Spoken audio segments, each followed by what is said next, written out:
Sejam muito bem-vindos à rubrica Entrevista aqui no canal do YouTube do Jornal A Nação. Hoje recebemos aqui no estúdio Rafaela Gozelino, membro da diáspora cabo-verdiana e ex-reitora da Universidade Técnica do Atlântico, com sede em São Vicente. Seja muito bem-vinda. Muito obrigada, muito bom dia e muito obrigada para Nós aqui agradecemos a sua presença aqui. Antes de mais, gostaria que fizesse uma pequena apresentação de quem é Rafaela, o que é que fez, o que é que faz. Claro, muito obrigada. Meu nome é Rafaela Gozelino, eu nasci em Itália, minha mãe é cabo-verdiana e o meu pai era italiano, já faleceu.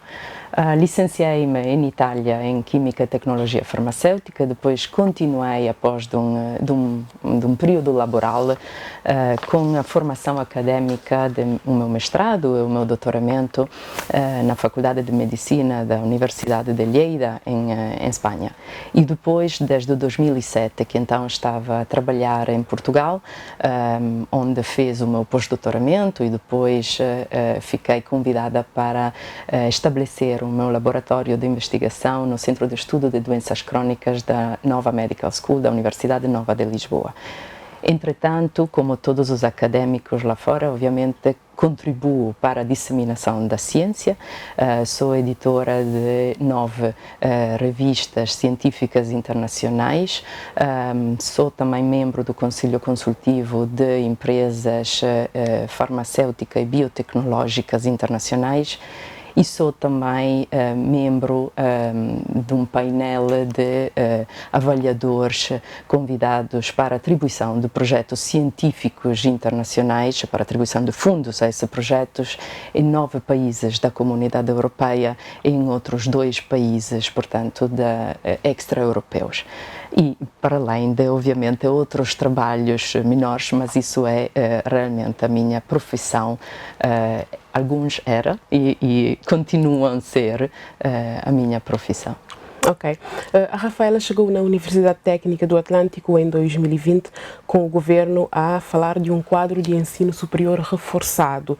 Entretanto, com menos de 2 anos de serviço, deixou o cargo. O que é que correu mal? Sim, eu queria aqui referir também que muitas vezes as pessoas confundem a tomada de posse com realmente o período de implementação das atividades, que obviamente corresponde a quando o orçamento entra dentro da universidade. Portanto, o dia 20 de agosto de 2020 não corresponde ao começo das atividades, que começou de forma significativa simplesmente quando o orçamento de 2021, portanto, foi atribuído à universidade. Isso foi quando? Isso foi em janeiro de 2021 que realmente começamos uma programação a sério, porque tínhamos verbas financeiras que nos permitiam, portanto, de começar a fazer um planeamento das atividades. Todo o período prévio à entrada do orçamento foi feito através, ou seja, as atividades, a promoção e a visibilidade que a UTA tinha e as parcerias que já tinham sido implementadas na altura, foi feito através simplesmente de esforços pessoais, porque claramente me sentia que tinha também que investir para além de um investimento, digamos assim, de tempo, não é? Mas tinha que investir num projeto que realmente acreditava e continuo a acreditar seja fundamental para o país. O que é que não correu bem? O que é que levou a sua saída agora em abril último? A minha saída para resumir, digamos assim, as situações, foi devido infelizmente, uma equipa reitoral que não partilhava as mesmas visões e as mesmas estratégias de implementação da universidade.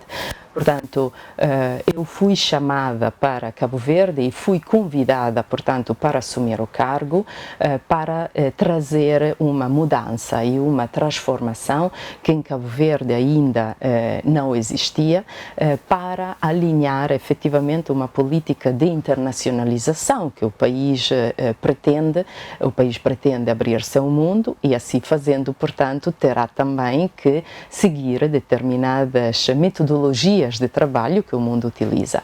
Não estando essas competências ainda implementadas em Cabo Verde, então fui convidada para trazer uma metodologia de trabalho inovadora, para trazer uma excelência a qual os quadros da própria diáspora iam contribuir e as parcerias de contatos pessoais iam contribuir, nomeadamente os institutos lá fora e o facto que a diáspora, e falo aqui plural porque obviamente eu sou um dos quadros da diáspora, mas como eu existem muitos outros, tem uma ligação em 5 continentes e, portanto, é uma ligação muito forte e, portanto, trazer aquilo que lá fora muitas vezes pode parecer rotineiro, mas que em Cabo Verde é realmente inovador por não ainda ter sido expostos a determinadas metodologias de trabalho. Mas para que isso seja realmente implementado, nós precisamos de um alinhamento de visão, coisa que infelizmente não se verificou. Daqui então o senhor vice-reitor ter pedido logo após, digamos assim, o plano de atividades começar no março, 1º de março de 2021, a exoneração. Infelizmente, nunca ficou exonerados não obstante as propostas de substituição apresentadas.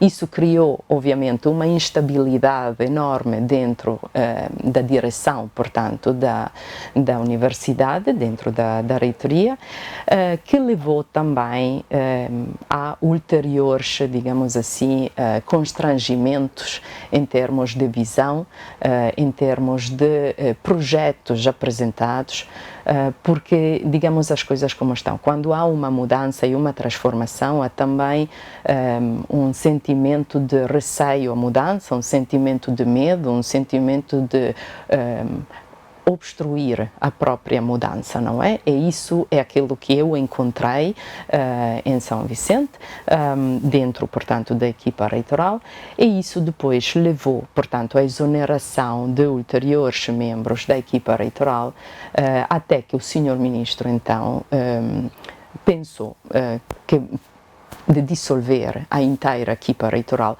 não obstante, portanto, a minha manifestação de interesse em continuar, tendo em conta que a maioria das parcerias estabelecidas não são consolidadas porque são maioritariamente contatos pessoais, tendo em conta o plano rico de atividade que ia ser implementado, mas que agora já os quadros da nossa diáspora, muitos deles se demonstraram indisponíveis para contribuir, tendo em conta que era de uma forma amplamente voluntária. Ou seja, desculpa, alguns parceiros podem estar a voltar atrás com a saída? Sim, há já alguns parceiros que voltou atrás, por isso que não foi passado esse projeto diretamente para na famosa passagem de pasta, não é? Que ocorreu na reitoria, porque de facto se voltou a um molde, digamos assim, tradicional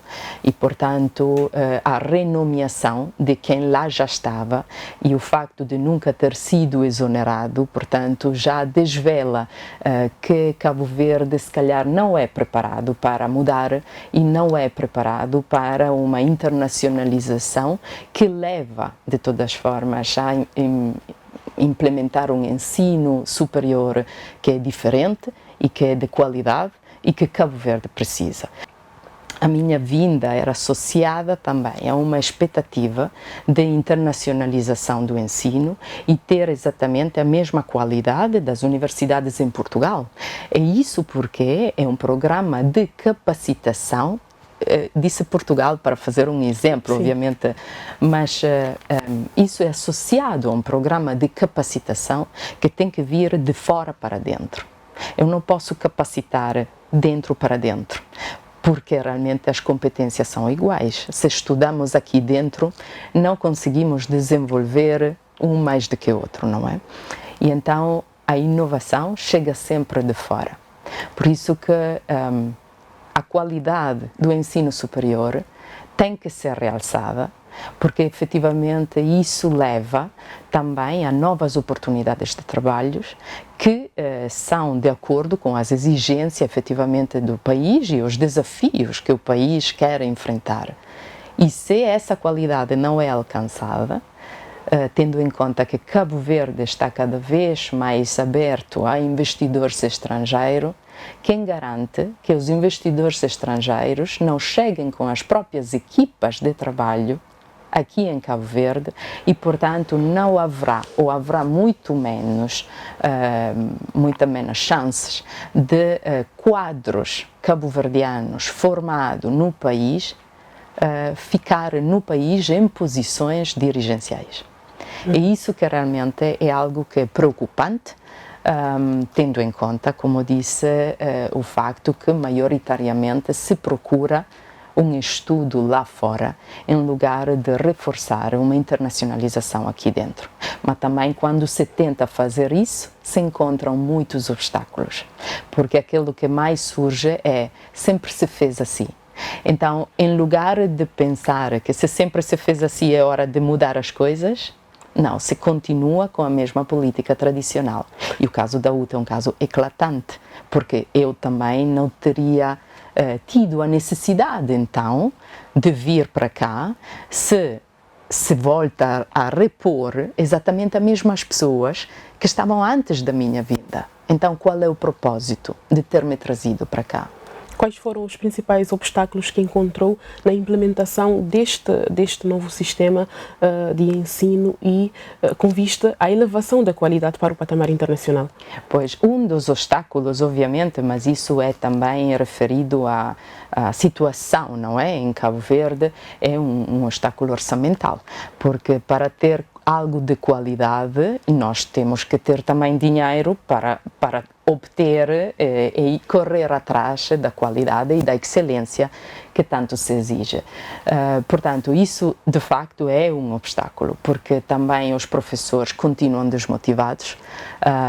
Ficamos extremamente contentes na UTA em ser efetivamente a única universidade que completou a lista de transição, portanto, do pessoal docente e não docente, mas claramente que a reclassificação tem que chegar com um orçamento alocado para tal. E, portanto, o orçamento, efetivamente, é um orçamento que não é suficiente para a excelência.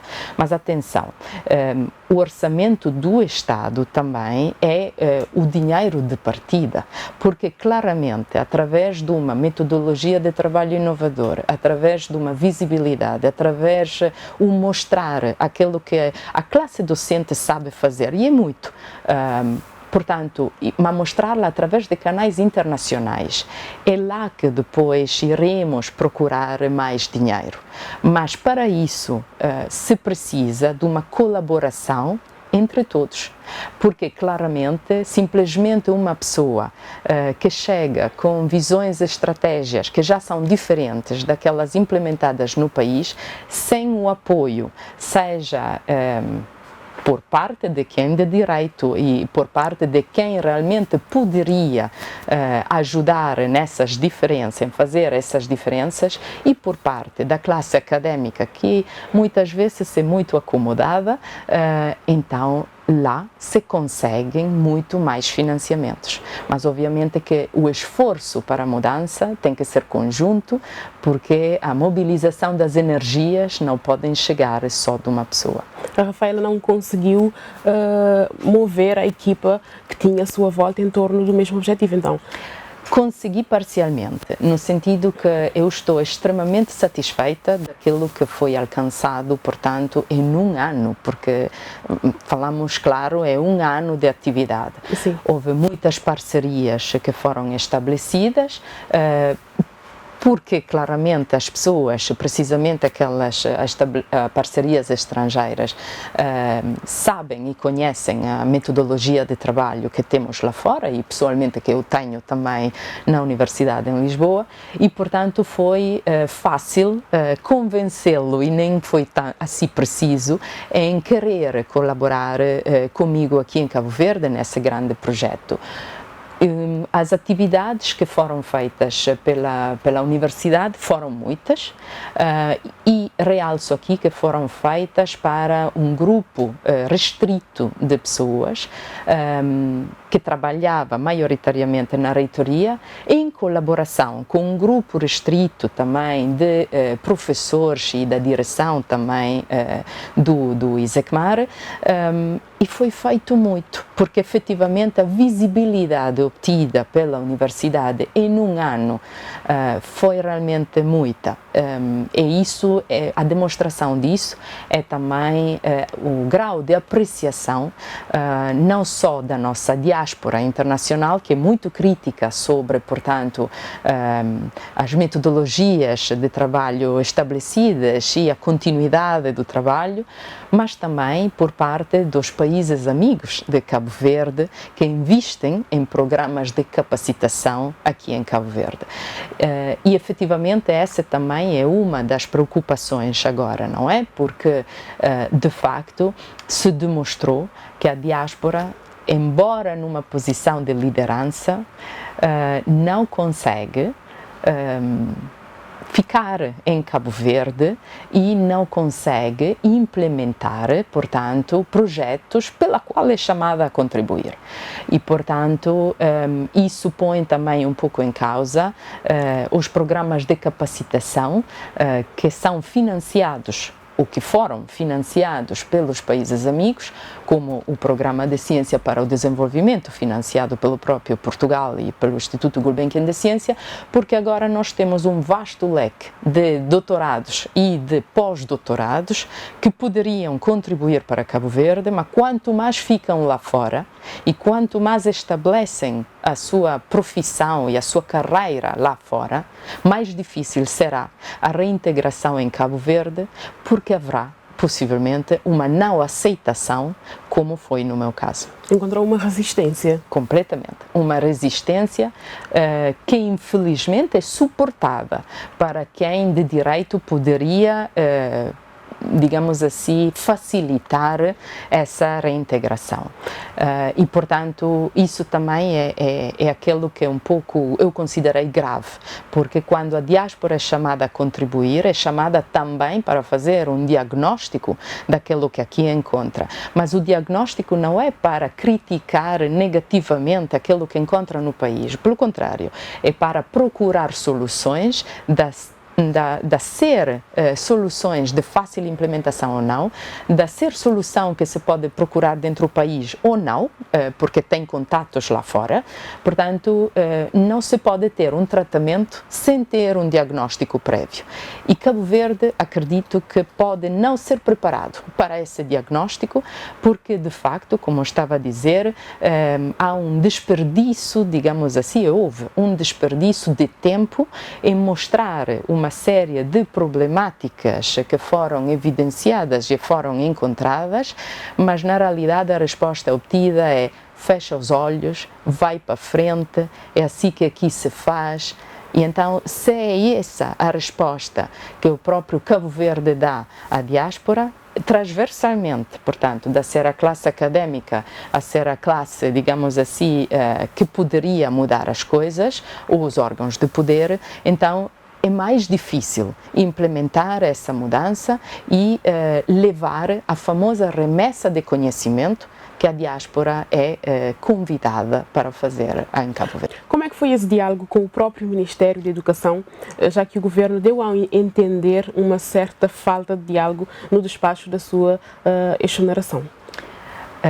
A falta de diálogo foi mais com, digamos assim, com a equipa reitoral, mas e com a equipa atribuída, a equipa reitoral e a direção inicialmente do ISECMAR, porque não se partilhavam exatamente as mesmas visões e não encontrei abertura numa metodologia de trabalho que era proposta. Embora ninguém pode dizer que eu não estava a seguir à letra o meu discurso de tomada de posse, porque literalmente comecei a implementar palavra a palavra daquilo que eu disse e anunciei no 20 de agosto de 2020. Problemas com não só de incompatibilidade, mas problemas realmente de implementação de determinados projetos foram também reportados à própria tutela, mas nunca houve um pronunciamento por parte da tutela. Como disse, o senhor vice-reitor até escreveu, portanto, no e-mail que foi direcionado também para mim com o seu pedido de exoneração ao senhor ministro, escreveu que as visões estratégicas para a universidade percebeu-se que não eram efetivamente as mesmas a partir da tomada de posse. Aquilo que assumiu no seu discurso de tomada de posse estava em linha com aquilo que foi negociado, digamos assim, com o governo? Aquilo que o governo me desafiou e que eu aceitei, porque já estava a fazer isso de um ponto de vista voluntário e profissionalmente, digamos assim, oferecido a Cabo Verde, é realmente para tentar implementar uma visão inovadora para implementar a famosa excelência que nos debates estratégicos da educação, da ciência e da tecnologia também foi realçada como necessária para Cabo Verde, portanto, poder desfrutar de todos os recursos que poderia realmente conseguir ter.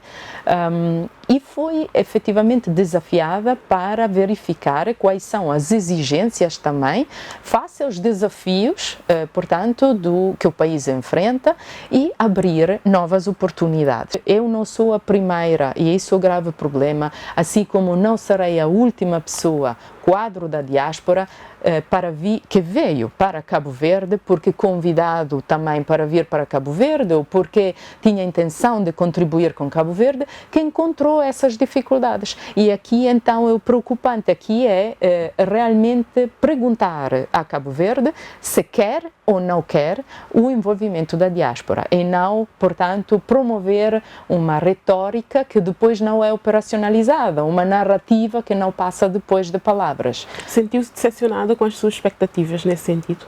Nesse sentido, sim, porque embora estou extremamente satisfeita, como disse, daquilo que foi alcançado, demonstramos que podemos, portanto, lá está com um grupo restrito de pessoas, mas que com certeza depois dava a possibilidade de outros professores e estudantes e também classe académicas internacional de se integrar e levar para frente esses projetos, mas efetivamente prevaleceu voltar a moldes nacionais que, de um lado, acredito que podia ser já a ideia inicial. Há quem diga que a Rafaela teria sido vítima de um sistema de interesses políticos. Que interesses seriam esses?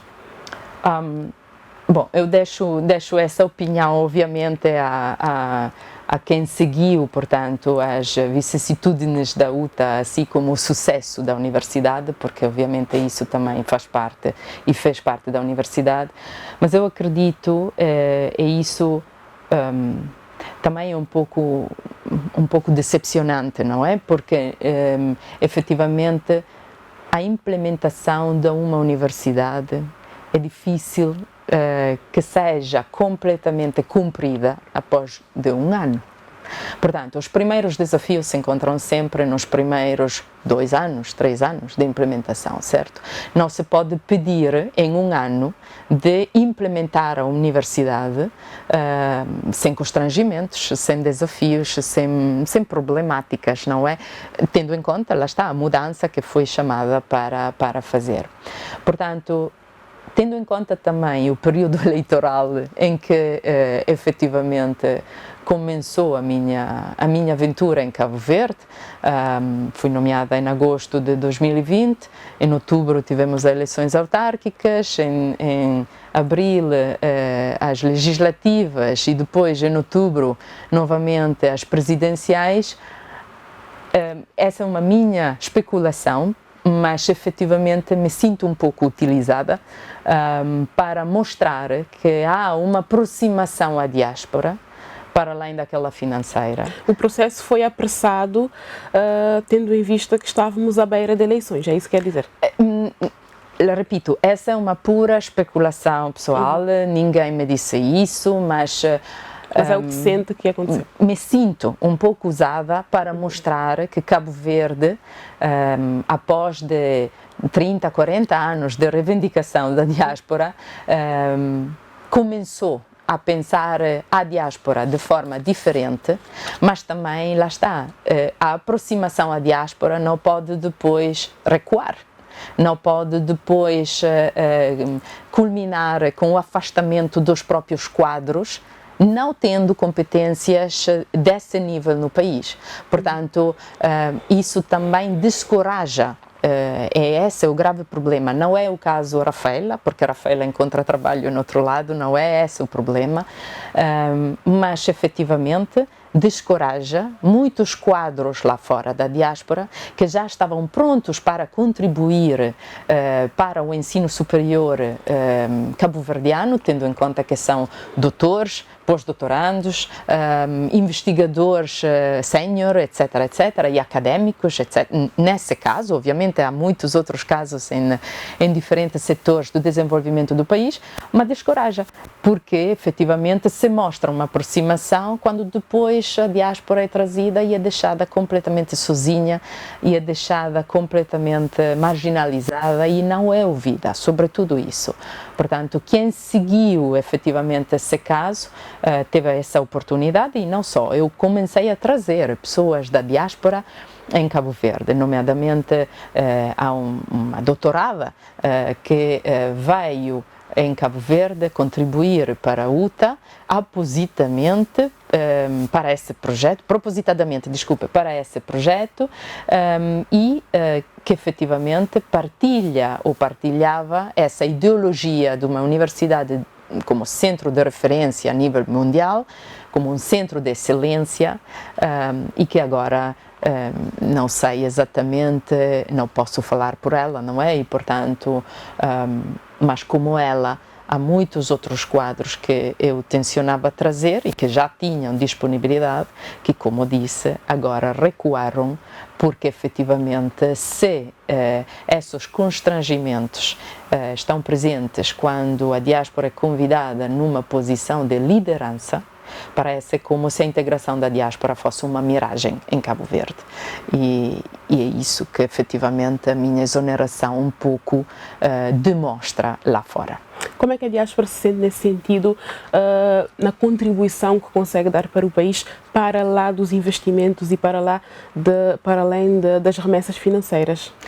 Pois, é exatamente disso que estava a falar, porque a diáspora é muito mais de uma carteira, e permita-me essa expressão mais coloquial, que se abre e se fecha para financiar a economia do país. A diáspora é uma diáspora que é sempre disponível para Cabo Verde e obviamente nunca recua face aos desafios do país e face a tentar contribuir para ver esse pequenino país no meio do Atlântico tornar-se grande sob todos os pontos de vista do ensino superior, da ciência e tecnologia. E obviamente esse é um diálogo que passa pelas universidades, não é? Porque são as universidades que são os detentores de conhecimento. E é por isso que a diáspora espera de fazer uma remessa de conhecimento, porque ouvimos maioritariamente falar da diáspora sob um ponto de vista econômico e financeiro. E isso é algo que a diáspora já, digamos assim, não está muito contente, não é? Porque, embora a diáspora continue a contribuir para o PIB, continue a contribuir para, digamos assim, a economia do país, investindo no país e deixando o próprio dinheiro, portanto, nos bancos do país, efetivamente há uma diáspora de segunda, terceira, quarta, quinta geração que já não tem ligações com Cabo Verde e que se realmente não se promove um outro tipo de aproximação que não seja financeiro, essa diáspora irá ser perdida. Portanto, a remessa de conhecimento que Cabo Verde continua a dizer que realmente quer, parece como se simplesmente consentida quando a diáspora continua no próprio país de acolhimento. Porque quando tenta fazer essa remessa de conhecimento a nível local, a diáspora não consegue se integrar. E é triste ver que também não há uma perspectiva de reintegração da diáspora. Se quer uma conectividade com as comunidades no exterior, se quer promover uma comunicação com os quadros da diáspora, se quer envolver a diáspora quando no país de acolhimento, no desenvolvimento em Cabo Verde, mas não foi também apresentado nada sobre voltamos a ter a diáspora aqui em Cabo Verde. Em vários setores do desenvolvimento. Promovemos contratos de curta duração para a diáspora integrar-se no sistema, digamos assim, do Estado em Cabo Verde, não é? E quando me refiro do Estado, me refiro a instituições, não é? Mas não há nada em concreto e não há nada até agora que, pelo menos do meu conhecimento, foi anunciado neste sentido e isso efetivamente descoraja cabo-verdianos da diáspora em promover aquilo que lá fora aprenderam, em fazer esses processos de capacitação dos quadros residentes, porque lá está, há uma resistência. Mas atenção, a internacionalização não se pode parar, o progresso e o desenvolvimento não se pode parar. Portanto, embora essa reticência, chegará o tempo em que Cabo Verde precisará de dar um salto, dado com a diáspora ou sem diáspora. Voltando um pouco a UTA, acredita na sustentabilidade académica do projeto no caminho que está a seguir agora? Isso deixará ver a opinião pública. Efetivamente há, lá está, é como estava a dizer antes, há canais para ir buscar financiamento, mas os canais são mais os canais estrangeiros, não é?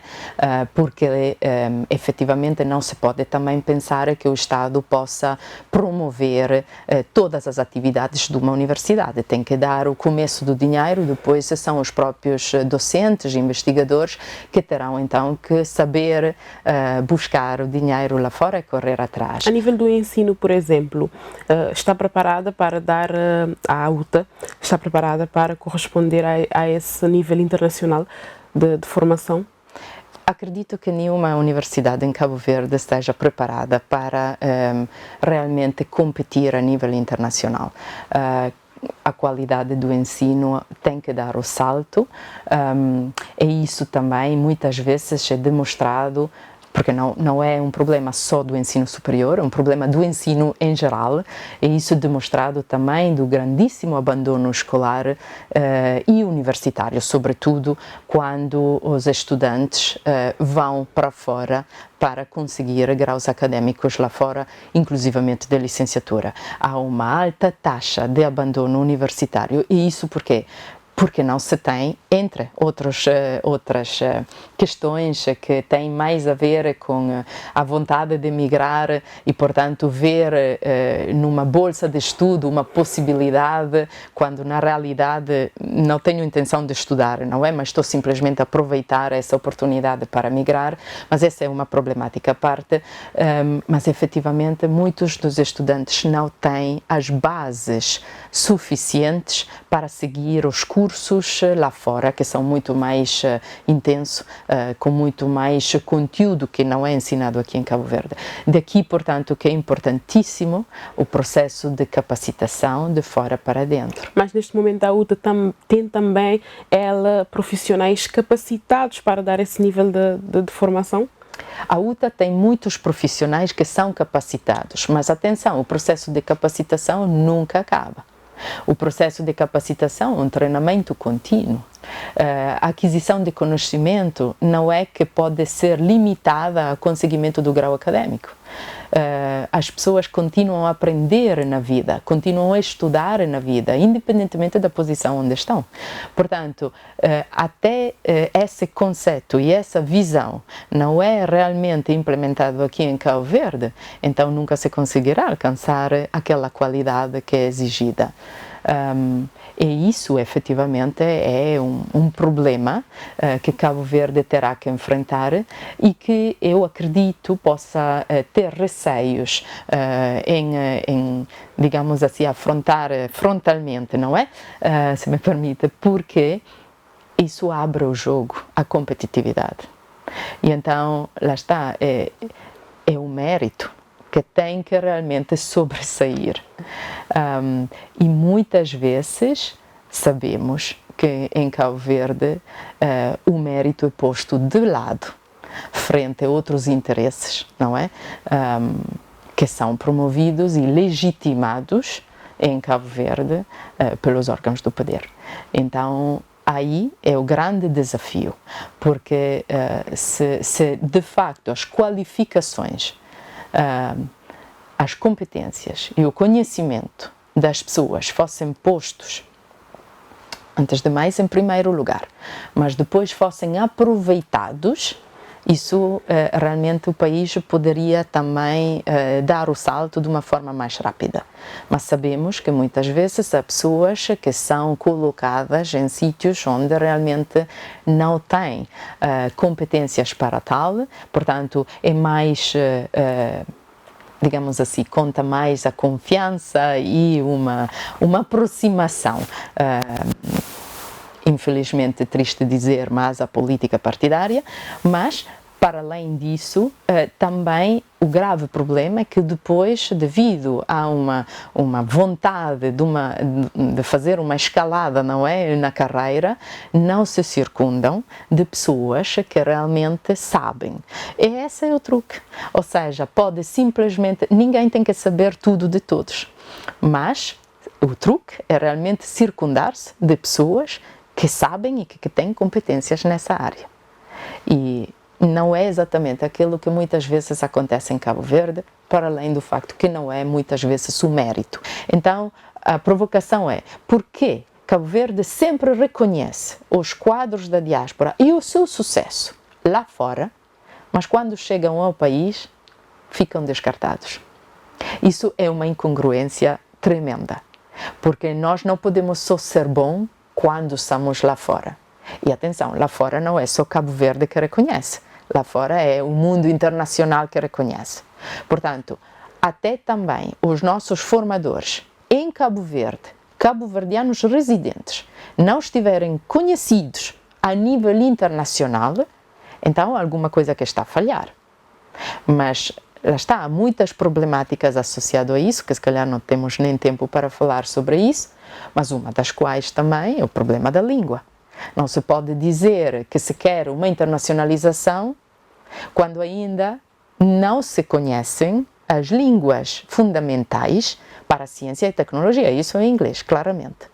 Com todo o respeito que nós podemos ter para todas as línguas do mundo, a língua mãe da ciência é o inglês. Portanto, todas as revistas são em inglês, os congressos internacionais são em inglês, então nós não podemos só colaborar com o mundo da lusofonia. Não podemos só colaborar com alguns dos países onde a nossa área de conforto é maior. Quando a estabilidade não ser mais uma norma em Cabo Verde, então aí se conseguirá dar o salto. E o que é que a Rafaela pensa fazer agora? Vai voltar para o país de acolhimento? Vai continuar em Cabo Verde? Eu nunca irei dar as costas a Cabo Verde, porque realmente aquilo que eu gosto é de ver pessoas que, como eu, vinha, portanto, de uma família humilde e já fez N referências ao longo desse ano à minha mãe, que migrou com 14 anos para procurar um futuro melhor e que investiu, portanto, na educação dos seus filhos. Portanto, são essas as pessoas de sucesso. Eu aproveitei das chances que ela me deu, assim como muitos cabo-verdianos aproveitaram das mesmas oportunidades. E então gostaria efetivamente de continuar a dar o meu contributo em Cabo Verde, como sempre dei, porque eu não preciso de cargos para realmente amar Cabo Verde e o meu país. e realmente ver de que forma eu posso ajudar naquilo que for preciso. Muito bem, não sei se gostaria de acrescentar mais alguma coisa. Tenho 2 apelos para fazer.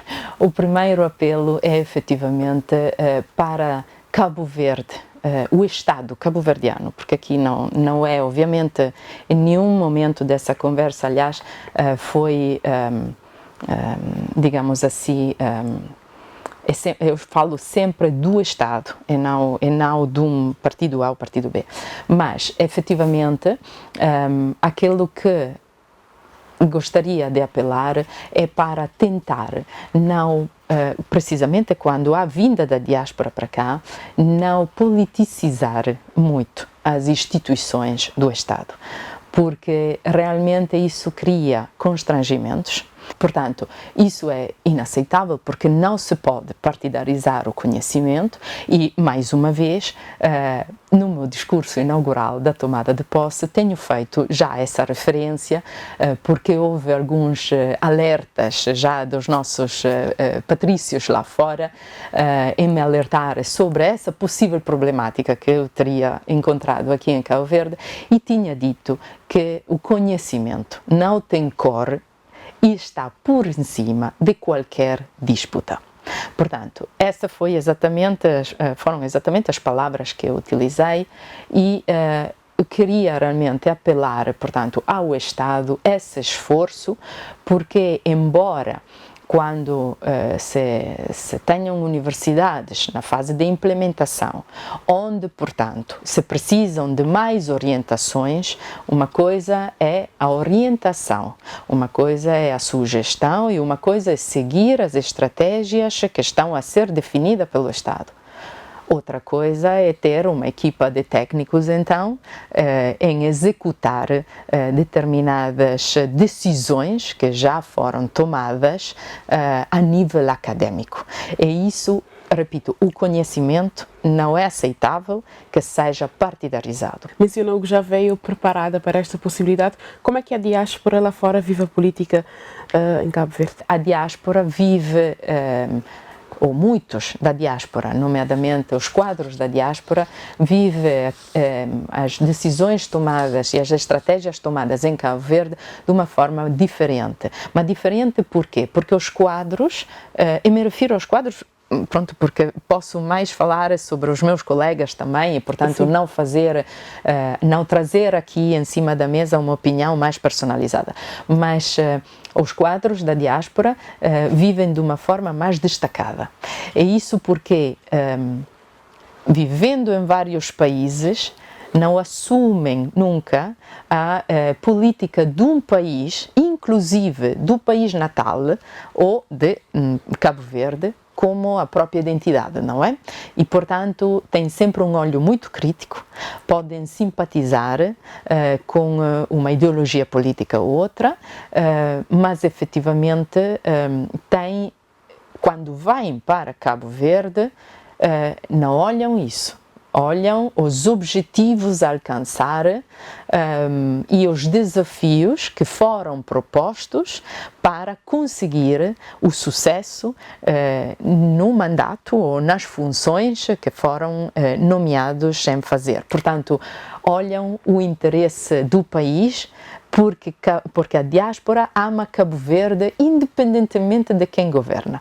Portanto, e isso sempre se mostrou assim, tanto que as remessas continuam a ser efetivamente o 15% ou 14% do PIB já há muitos anos e, portanto, lá está, a diáspora ama Cabo Verde, independentemente se é um partido ou um outro na governança. E daqui, então, que é muito fácil para a diáspora não conseguir integrar-se nessa realidade e ter essas dificuldades, tendo em conta que se um pouco exige, me permita de utilizar esse termo, que se mostre uma lealdade ou que realmente se mostre uma cor que se calhar a diáspora não quer mostrar. Porque realmente o que é mais importante disso é o que vim aqui a fazer. Então, o segundo, passamos agora ao último chamamento, não é? O apelo. Eu queria, de facto, eu sei que há muitos cabo-verdianos da diáspora que estão realmente desiludidos nesse momento, porque já me manifestaram pessoalmente isso. E haverá possivelmente iniciativas a serem tomadas por parte da diáspora, porque chegou a hora da diáspora realmente mostrar que Cabo Verde também é o nosso país. Iniciativas em que sentido? Não vou desvelar, porque estão em programação, mas na menor tempo possível irão efetivamente ser organizadas, mas efetivamente chegou a hora de dizer a Cabo Verde que tem que tomar uma atitude muito mais proativa para a integração da diáspora, para a consideração e a valorização da diáspora, porque já há um histórico de muitos outros países que deram um salto de excelência em todos os níveis, quando a diáspora faz parte do desenvolvimento local. Portanto, para além de um contributo, quando é no país de acolhimento, ter muito mais quadros e ter essa possibilidade dos cabo-verdianos residentes ser expostos a novas metodologias de trabalho, a uma internacionalização que Cabo Verde precisa, a novas culturas e novas realmente visões e estratégias a implementar, é aí que Cabo Verde sairá da sua zona de conforto e é aí que então conseguirá promover aquela excelência que os investidores estrangeiros depois irão exigir a nível nacional. E, portanto, chegou a hora para a diáspora mostrar que já chega de uma retórica que não é operacionalizada já há mais de 30 anos ou 40 anos, até como vimos recentemente na televisão.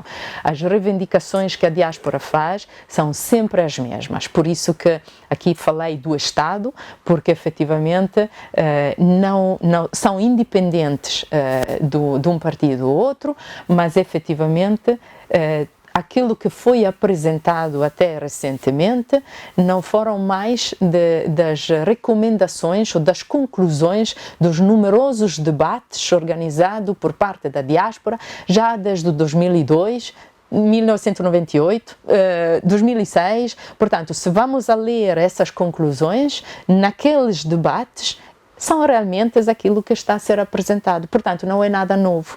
Agora, o novo não foi apresentado, que o novo é a reintegração da diáspora em Cabo Verde, porque lá está, nós todos somos cabo-verdianos, a diáspora é Cabo Verde precisa da diáspora e aqui, portanto, é um chamamento para a diáspora realmente se posicionar para o desenvolvimento sustentável do país, contribuir para o desenvolvimento do país e mostrar que somos todos cabo-verdianos e, portanto, também na diáspora precisamos de sentir que somos cabo-verdianos e queremos um lugar digno na sociedade cabo-verdiana local. Muito bem, agradecemos a sua disponibilidade de estar aqui hoje em nossa companhia. A quem nos assiste, muito obrigada pela sua companhia, continue ligado e até a próxima.